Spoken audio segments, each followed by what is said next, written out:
Yo, aujourd'hui on va parler du catch, car il y avait tout Money in the Bank, c'est le 10 mai si je me gourre pas. Je tiens à préciser aussi que je suis pas un spécialiste à ce sujet. Alors durant cette vidéo je vais vous parler de l'histoire du catch, de sa création à aujourd'hui. Je vais aussi répondre à quelques fakes sur le catch. Bon bah c'est parti. Histoire du catch, ou la WWE maintenant. Ça vous dit quelque chose? En 1952 ça s'appelait Capital Wrestling Corporation. Après ils ont changé le nom en 1963 et du coup ça s'appelait Worldwide Wrestling.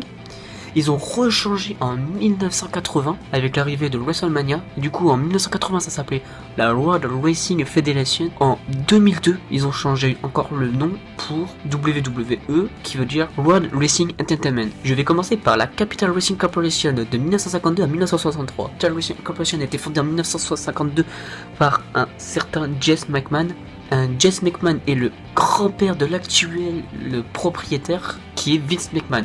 Jess McMahon était avant un ancien promoteur de boxe puis de catch. Il a réussi à réunir les plus importantes fédérations de catch en une seule. C'est qui lui a permis de prendre le nord-est des États-Unis. Ce qui est pas mal, hein, sachant que les États-Unis c'est pas un petit pays. Les trois plus grands champions durant cette période sont Buddy Rogers, Bruno Sammartino et Lou Thesz. Je sais pas si je le dis bien celui-là.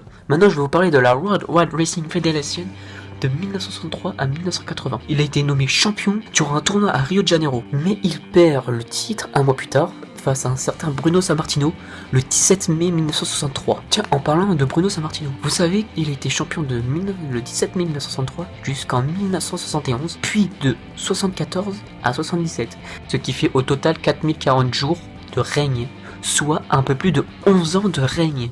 C'est énorme. Bon là je vais vous parler de la World Wrestling Federation de 1980. Avant 1980 la fédération fut dirigée par un certain Jess McMahon, mais un certain Vince McMahon décide de la racheter en 1980, le 6 juin. Il a racheté la fédération à son père et à ses associés. Vince McMahon décide d'emmener avec lui un nouveau concept. Ce concept était de créer des pay-per-view et le nom du premier pay-per-view se nomma WrestleMania. Vince McMahon voulait que WrestleMania devienne le Super Bowl du catch, car son but était que la WWF devait être la première fédération de catch au monde. La WWF prendra de l'ampleur quand Vince McMahon arrivera à faire signer Hulk Hogan. Ce dernier deviendra le visage de la WWF. De plus, il a fait signer plusieurs grandes stars, dont André le Géant. Il décide de créer d'autres pay-per-view suite au match André le Géant et Hulk Hogan à WrestleMania 3. Car à ce WrestleMania, il y a eu 93 173 personnes présentes. Avec la victoire de Hulk Hogan face à André le Géant, il y a eu une Hulk Hogan Mania et la foule était en délire. C'est pour ça qu'il a décidé de créer SummerSlam, Survivor Series et le Royal Rumble. Quand Hulk Hogan part de la fédération, c'est Bret Hart qui devient le nouveau visage de la WWF. Mais en 1997, Bret Hart part pour la ECW car son salaire était trop conséquent pour la WWE. Donc il fallait un nouveau visage pour la WWE. Et ce fut Stone Cold Steve Austin, le nouveau visage de la WWF, après le départ de Bret Hart. En 1999, il lance SmackDown, ce qui fera tout chaud dans la semaine avec Raw. Et enfin, le nouveau nom est la WWE 2002, qui veut dire World Wrestling Entertainment. C'est là où l'émergence de beaucoup de catcheurs dit quelque chose au grand public. John Cena, Shawn Michaels c'était aussi un peu avant, Undertaker aussi, Triple H, CM Punk, Chris Jericho et plein d'autres. À ce jour, nous sommes à plus de 1000 épisodes de Raw et 1000 épisodes de SmackDown. Je voudrais savoir pour vous c'est quoi le plus grand match sous la fédération WWE. Moi j'hésite entre deux, Shawn Michaels, Undertaker WrestleMania 25 ou John Cena Edge, le match à échelle. Je sais plus c'est quoi l'année par contre. Je vous mettrai en description le lien des deux matchs si vous voulez le voir ou le revoir, comme vous voulez. Maintenant je vous parler des fakes sur le catch. J'ai une question qui vient souvent. Le catch, est-ce que c'est du fake? Oui, non. La mise en scène, oui. Vraiment, c'est des jeux d'acteurs et tout. Ce qui est faux, c'est les coups qu'ils reçoivent. Bien sûr, ils reçoivent des coups. Ils en jouent aussi, hein, c'est des acteurs, faut pas oublier. Mais c'est pour ça que la majorité aussi deviennent acteurs après. The Rock, John Cena, pour citer que. Un autre, le sang dans le catch, est-ce que c'est fake? Oui et non. Je m'explique. Non, car souvent un catcheur quand il reçoit un coup, ne saigne pas tout de suite, c'est l'arbitre utilise une lame pour se couper une partie du visage. Je sais plus trop laquelle, mais en gros, il se la coupe et ça saigne beaucoup.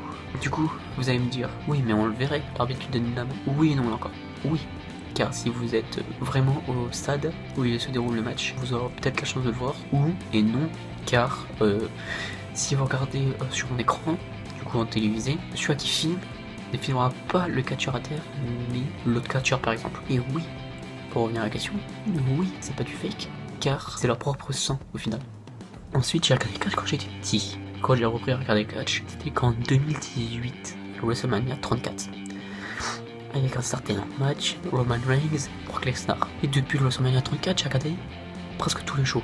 Au début, ça m'a fait bizarre, parce que je connaissais aucun catcheur quasi. Parce que tout ce qui est John Cena, Undertaker, Shawn Michaels sont soit à la retraite, ou soit ne catch quasi plus. Du coup, ça faisait bizarre. Du coup, j'ai découvert d'autres catcheurs. Et il y en a un qui m'a cassé dès le début. C'est Brock Lesnar. Physiquement, c'est un monstre, on peut rien dire. Mais il n'est catché que pour les pay-per-view, ça ne venait jamais. Du coup, ça m'énervait. Mais en gros, le personnage qu'ils ont créé de lui, ils l'ont bien créé, parce qu'il devenait facilement haïssable. Du coup, quand je me suis remis à regarder, le titre qui était plus en vue, c'était le championnat intercontinental. Et c'était de base un titre de seconde zone, il est passé en premier plan. On peut dire grâce à Brock Lesnar. Moi, je plus, c'est grâce à certains Rollins. Et la rivalité Rollins-Ziggler, surtout, que j'ai beaucoup aimé. En gros, je vous dis ça vite. Rollins, c'est le gentil, Ziggler, c'est le méchant. Ça s'arrête à là. Rollins veut la ceinture, Ziggler là. Et je vous laisse regarder, si je me trompe pas, le SummerSlam de 2018. Rollins Ziggler. C'est celui-là qui met à faire la rivalité, si je me trompe pas. Je vous mettrai le lien aussi en description. Alors quand j'ai regardé SmackDown en 2018, il y avait le champion, c'était AJ Styles. Tout le monde l'aimait. Mais moi j'avais du mal avec son personnage. J'ai une petite histoire sur l'année 2018 avec les General Managers. Un Raw, celui qui dirigeait le General Manager, c'était Kurt Angle, très grande star. Et un SmackDown, c'était Paige. Kurt Angle se fait virer, c'est un certain Baron Corbin. Il a tellement fait n'importe quoi, la direction a décidé que ce soit elle qui dirigeait maintenant les matchs. Et c'est vrai que depuis, c'est peu agréable à regarder.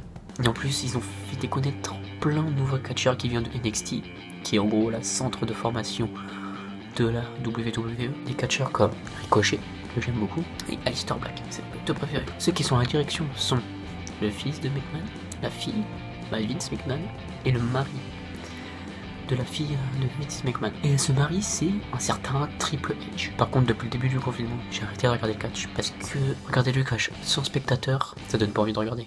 J'ai regardé WrestleMania 36 sans spectateurs. Ah, c'était nul hein. Du coup, je me remettrai à regarder que quand il y aura des spectateurs dans longtemps. J'ai aussi une autre question. J'aimerais savoir qui regarde encore le catch pendant le confinement. Dites-le moi en commentaire ou sur le réseau, comme vous voulez. En tout cas, merci d'avoir regardé la vidéo. Like si ça t'a plu. Abonne-toi. Suis-moi sur les réseaux, ça s'affichera juste après.